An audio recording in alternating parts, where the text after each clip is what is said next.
के पटरी पर चढ़ा है। बंगाल की जनता भरोसा करे, मोदी जी के नेतृत्व में हम बंगाल को भी विकास की पटरी पर चढ़ाएंगे। और समस्या जब सरकार के सूत्र हाथ में आते हैं, जो मुख्यमंत्री हमारे बनेंगे, जो बंगाल से ही होंगे, वो सभी समस्याओं का समाधान निकालेंगे। और उनको मैं नहीं मानता कि भारत सरकार की मदद लेने में परहेज होगी। डबल इंजन की सरकार बनेगी और हम बंगाल के उद्योग को फिर से प्रस्तापित कर रहेंगे।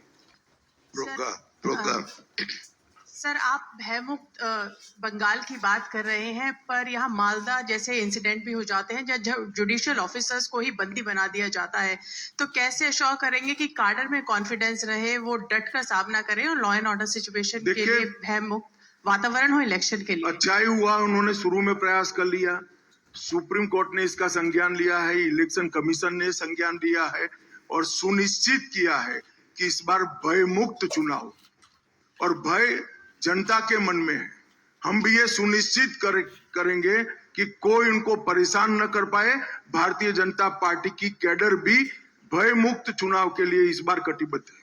सर, मछली और अंडे के लिए बोला है कि बीजेपी की सरकार आती है तो मछली अंडा नहीं खाने को मिलेगा। क्या आप मानते हो इसे? नहीं सर। तो फिर क्यों पूछते हो भैया? ममता दीदी ऐसा कुछ न कुछ कर देती है। अब ये कह रही कि हमारी सारी योजनाएं बंद हो जाएगी। मैं स्पष्ट कर देना चाहता हूं, भारतीय जनता पार्टी समाज कल्याण के लिए, गरीबों के लिए नई योजनाएं लेकर आती है। जहां जहां हम पावर में आए, हमने एक भी पुरानी सरकार की गरीब लक्षी योजना को बंद नहीं किया है। हाँ, बंद जरूर होगा, उनका टोल टैक्स इसके अंदर से बंद हो जाएगा और साथ अर्थ में वो योजना गरीब के लिए चालू होगी। अमित शाह जी, मैं नीरज पांडे हूँ, जी न्यूज से। मेरा सवाल है, चूंकि आज अखिल गिरी जो टीएमसी के नेता हैं, पूर्व मंत्री भी हैं, उनका कहना है कि बंगाल को राम राज्य की जरूरत नहीं है, यहाँ ममता राज है और यहाँ ममता राज ही रहेगा, राम राज की जरूरत बंगाल को नहीं है। जी न्यूज से बकायदा बातचीत में उन्होंने ये बात कही। देखिए, राम राज एक सुशासन का कंसेप्ट है जो स्वयं महात्मा गांधी ने प्रस्तापित किया था जब आजादी की लड़ाई चल रही थी। अगर ममता दीदी को ये भी नहीं करना है तो चिंता न करें, उनके पास बहुत कम समय बचा है, अब वो कर भी नहीं पाएगी। 5 मई से भारतीय जनता पार्टी की सरकार आने वाली है। हम इसको सुनिश्चित रूप से यहाँ पर रामराज की प्रस्तावना करेंगे और सुशासन प्रस्तापित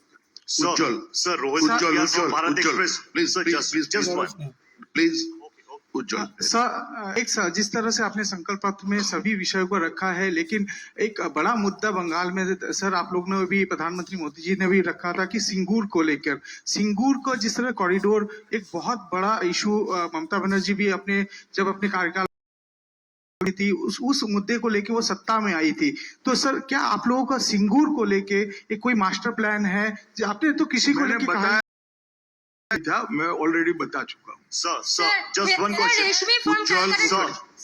प्लीज ऐसा नहीं होगा। আমি কাউকে বলবো चाहिए उज्जवल मुखर्जी, एबीपी आनंद। तो आप क्या कहना है? रविकांत टाइम्स सेक्टर की बात। सर, बंगाल की जनता का कहना है हेल्थ सेक्टर में रिक्रूटमेंट नहीं हो रहा है और हेल्थ में परेशानी बंगाल की जनता को। बीजेपी इस बारे में कैसे काम होगा? नहीं, हमने ढेर सारी, सबसे पहले तो केंद्र पूरे देश हेल्थ के इंफ्रास्ट्रक्चर को मजबूत करने के लिए आयुष्मान इंफ्रास्ट्रक्चर योजना, आयुष्मान योजना, सस्ती दवाइयां देने की योजना, टीकाकरण की मेघधनुष योजना, ढेर सारी योजनाएं हमने लागू की।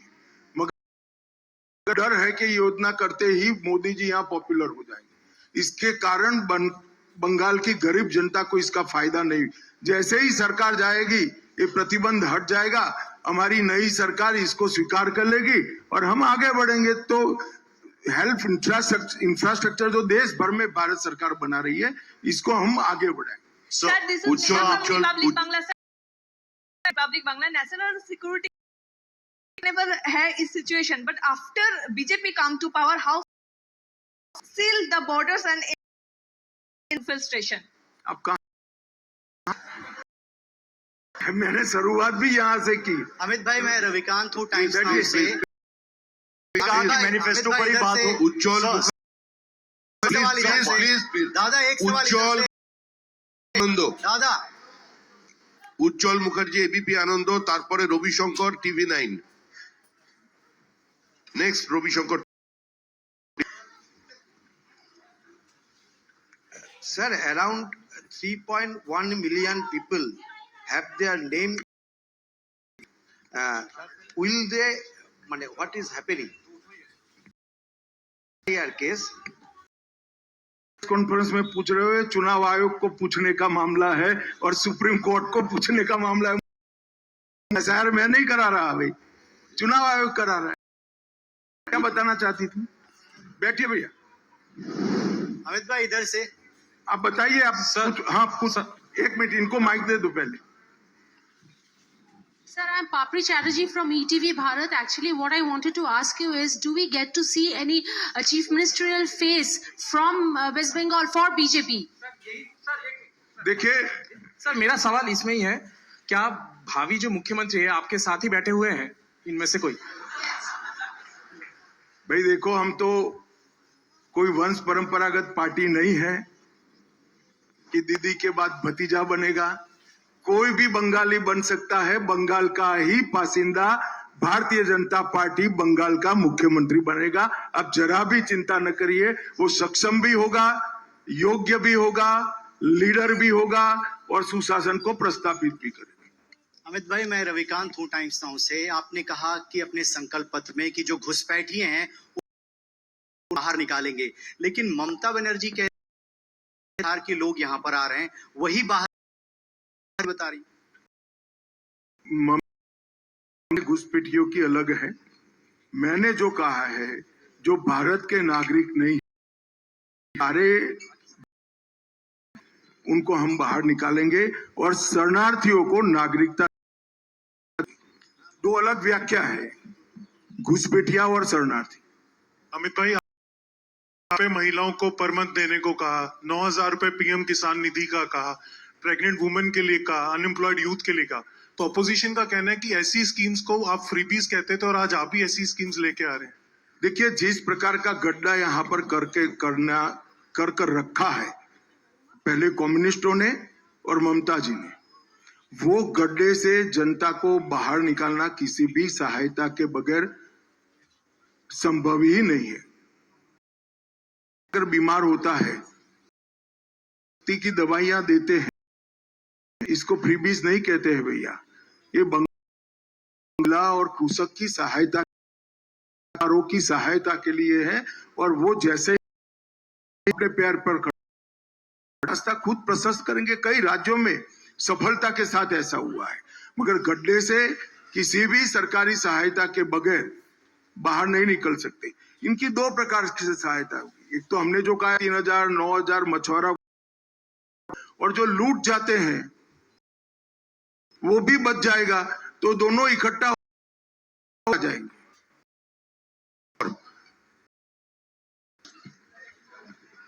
ऐसे ही बोलो ना भाई।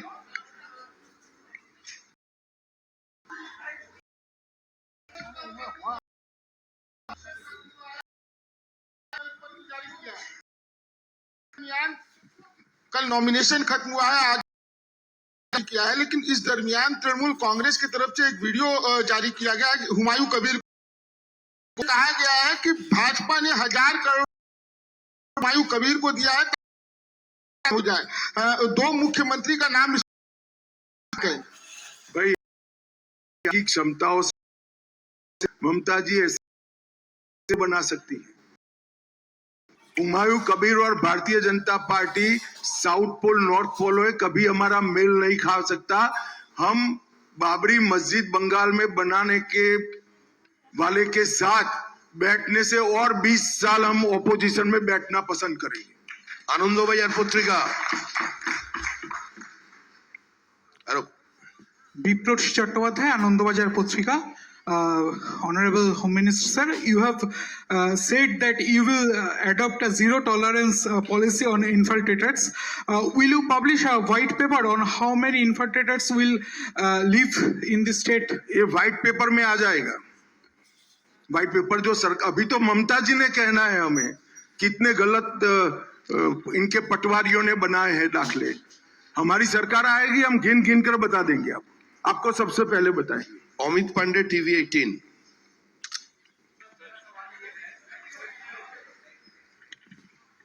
आपने यूसीसी के बारे में कहा, यूनिफॉर्म सिविल कोड के बारे में, तो दो हिस्सों में सवाल है। पहला तो आप जो लागू करेंगे राज्य में उसकी प्रक्रिया क्या होगी, और दूसरा ममता जो आरोप ये लगाती है इसको लेकर तुष्टीकरण का, इसका कैसे आप जवाब देंगे? क्या आप ममता जो आरोप लगाती है यूसीसी को लेकर तुष्टीकरण का या इसके विरोध में जो ये आपके पार्टी के ऊपर आरोप लगाती है? एक बात मुझे बताओ, भारत के नागरिकों, हर एक धर्म के, हमारा संविधान हर एक धर्म को समान रीत से ट्रीट करने के बेसिक प्रिंसिपल पर खड़ा है। तो भारत के हर धर्म के नागरिक के लिए समान कानून हो, वो तुष्टीकरण है, या कोई नागरिक 4 शादी कर पाएगा और कोई नागरिक 1 शादी कर पाएगा, वो तुष्टीकरण है? यूसीसी तुष्टीकरण को समाप्त करता है, और यूसीसी की रिकमेंडेशन भारतीय जनता पार्टी की नहीं है, संविधान सभा की है। मगर तुष्टीकरण की राजनीति के कारण इन लोगों ने इतने साल लटका कर रखा है। ममता जी को जो करना है वो करे। पूरे देश में जहां भारतीय जनता पार्टी की सरकारें हैं, यूसीसी लागू हो कर रहे।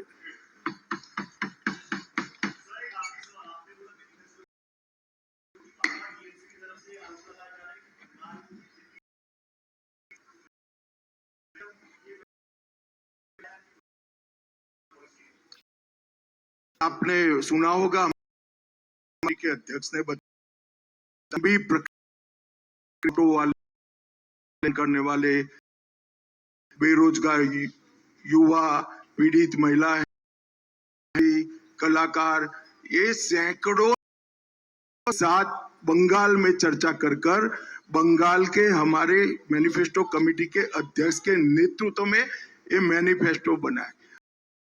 हो गया ऊपर नीचे, ऊपर दिल्ली, अब नहीं होगा। यहां सुशासन चाहिए।